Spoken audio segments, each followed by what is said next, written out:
नमस्कार। मैं हिंदुस्तान हूं। जी हां, मैं भारतवर्ष हूं। मुझे वेदों की रचाओं ने जन्मा है। मेरे परिचय के लिए सिर्फ इतना ही पर्याप्त है कि अमृत स्वरूपा गंगा मेरी मां है। मैं भारत हूं। मैं ऋषियों के आश्रम में पला हूं। युग पुरुषों की उंगली थाम कर चला हूं और संघर्षों की प्रचंड अग्नि में जला हूं।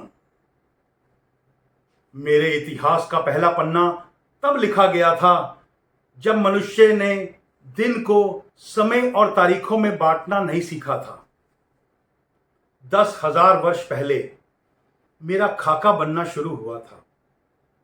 जी हां, 10,000 वर्ष पहले। लेकिन इतना पुराना इतिहास सिद्ध करने के लिए मेरे पास साक्ष्य नहीं है। लोग सवाल उठाते हैं कि सिंधु घाटी सभ्यता को तो सिर्फ 3400 बरस ही हुए हैं, फिर मैं 10,000 वर्षों की बात क्यों करता हूं? मैं क्या उत्तर दूं उन इतिहासकारों को जो ईंट पत्थरों की गवाही के बिना गूंगे हो जाते हैं। 3400 साल पहले के अवशेष तो उन्हें दिखते हैं, लेकिन 5,000 वर्ष पहले कुरुक्षेत्र में जब अर्जुन अपने शस्त्रों को त्याग चुका था, तब उनको गीता का ज्ञान देते हुए कृष्ण दिखाई नहीं देते। 7,000 वर्ष पहले सूर्य को अर्घ देते हुए श्री राम दिखाई नहीं देते, और 8,000 वर्ष पहले रची गई ऋग्वेद की रचाएं नहीं दिखाई देती। आज मानचित्र पर मेरी जो छवि है, मैं हमेशा से ऐसा नहीं था। जनपदों, महाजनपदों में बटा हुआ था। फिर एक दिन तक्षशिला में जन्मे मेरे एक पुत्र ने अपनी शिखाएं खोल दी और यहीं से मेरे अखंड राष्ट्र बनने का मार्ग खुल गया। खंड खंड बिखरे हुए मेरा अंग एक ध्वजा तले सिमट गया। आज की भौगोलिक भाषा में कहूं तो चाणक्य और चंद्रगुप्त ने मुझे बिहार से बलूचिस्तान और कश्मीर से कंधार तक फैला दिया। मैं अपनी भुजाओं का विस्तार देखकर प्रसन्न था, लेकिन अशोक की वीरता अपने दादा चंद्रगुप्त के साम्राज्य को और आगे बढ़ाने के लिए प्रतिज्ञाबद्ध थी। अशोक ने मेरी सीमाएं तक्षशिला से ईरान तक खींच दी। मेरा विस्तार पूरे विश्व को अचंभित कर रहा था, भौगोलिक और आध्यात्मिक दोनों दृष्टि से। एक तरफ मेरे हाथों में चमकती हुई तलवारें लहरा रही थी और दूसरी ओर मेरे गले से बुद्ध और महावीर की वाणी गूंज रही थी। सदियां बीतती रही।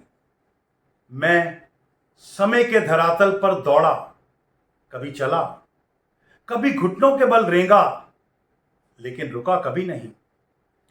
मुझे कृष्ण के वचन हमेशा याद रहे।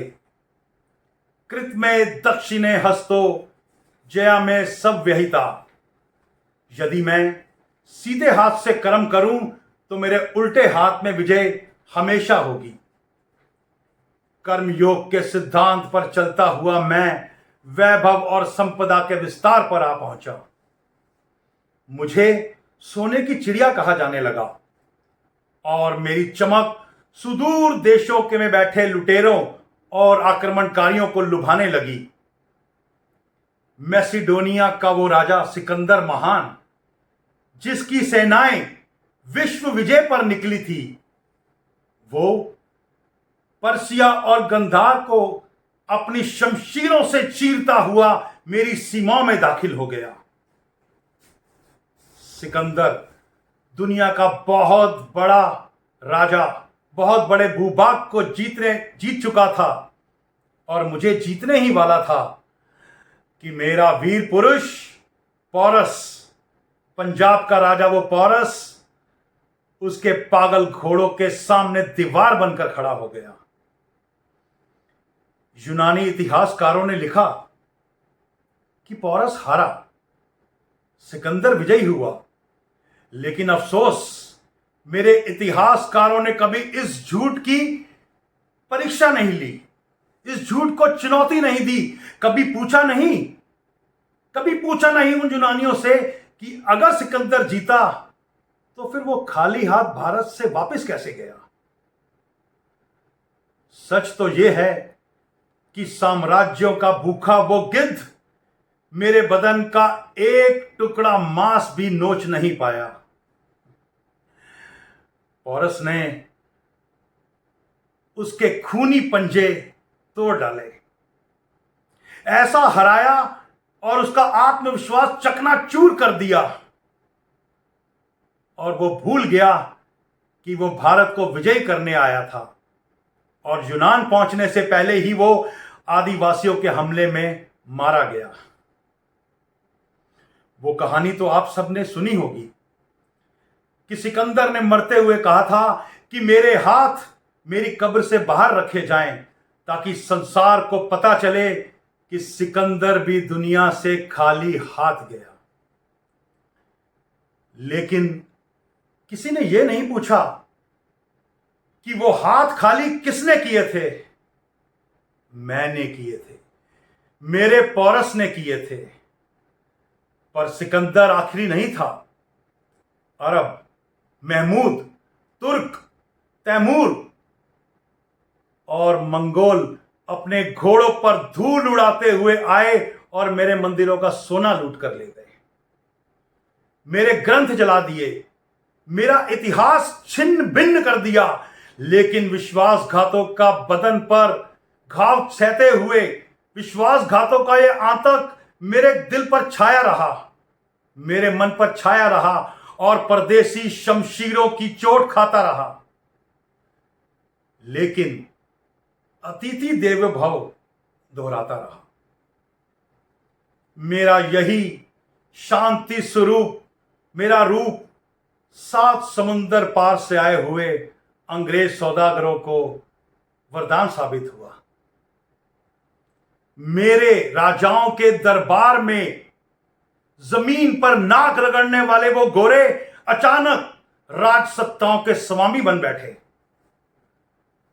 विक्टोरिया की भेजी हुई बेड़ियों ने मुझे ऐसे जकड़ा कि मेरी रक्त शिराओं करा उठी, दर्द उठ गया उनमें। सैकड़ों वर्षों तक विश्वासघात से मारा हुआ मेरा दम घुटने लगा। मुझे याद भी नहीं आता कि कितनी बार मेरी गरिमा का हनन हुआ और कितनी बार मेरा स्वाभिमान लुटा गया। लेकिन मैंने भी ऐसे लाल पैदा किए थे जो रंग दे बसंती गाकर मेरे ऊपर फांसी के तख्ते पर चढ़ गए, झूल गए फांसी के तख्ते पर अपनी बिना परवाह किए।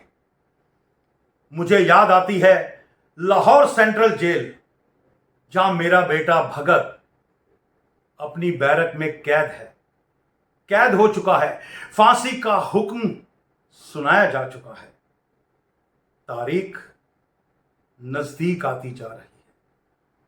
अंग्रेज ऑफिसर रॉबर्ट्स और बार्कर उनसे मिलने आते हैं। कहते हैं, माफी मांग ले भगत, माफी मांग ले, जान बच जाएगी। कह दो कि तुम्हें अपने किए पर बहुत पछतावा है, शर्मिंदा हो। हम भूल जाएंगे कि तुमने असेंबली हॉल में बम फोड़ा, सैंडर्स की हत्या की। हम भूल जाएंगे, केस वापस ले लेंगे। भगत ने रॉबर्ट्स और पार्कर की बात मानकर ब्रिटिश सरकार को चिट्ठी तो लिखी, लेकिन क्या लिखा उस चिट्ठी में? कि हां, भगत ने लिखा, मैं ब्रिटिश सरकार से अपील करता हूं कि मुझे फांसी न दी जाए, क्योंकि फांसी अपराधियों को दी जाती है और मैं क्रांतिकारी हूं, क्रांतिकारी। मैं भारत का बेटा हूं। मुझे अगर मारना चाहते हो तो बीच चौराहे में गोली मार दो, लेकिन फांसी नहीं। ये युद्ध का विधान है, ये युद्ध का विधान है कि गोली से मरने में सिपाही की शान है। बेगैरत अंग्रेज सरकार एक देशभक्त की इतनी सी ख्वाहिश भी पूरी ना कर सकी और पहुंचा दिया मेरे भगत को फांसी के तख्ते पर। और मेरा भगत, उसने सोचा गोली ना सही, फांसी ही सही, वीर गति तो मिलेगी। चूमने लगा फांसी के फंदे को वो इस तरह जैसे मेहंदी में सजे हुए अपनी दुल्हन के हाथों को चूम रहा है। ए दुल्हन, मैं राख बन सतलुज में बह गया। ए दुल्हन, मैं राख बन सतलुज में बह गया। है शहादत की खुशी पर जाते जाते दुख भी है। हाय आजादी, तेरा घूंघट उठाना रह गया। ये था मेरा वीर बेटा भगत।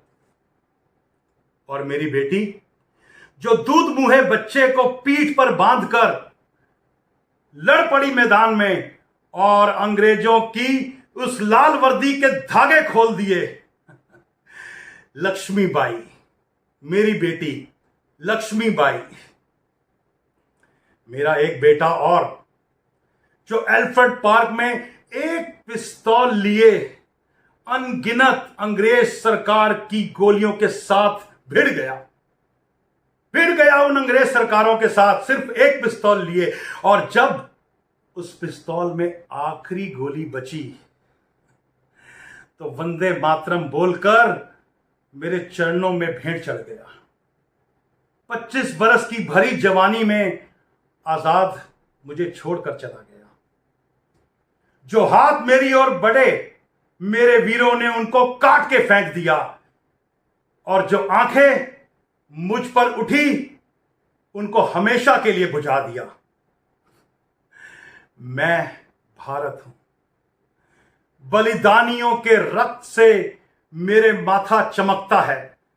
मेरे माथे पर स्वतंत्रता के 78 वर्ष का सूरज चमकने वाला है, क्योंकि मेरे सीने में शहीदों की समाधियां हैं।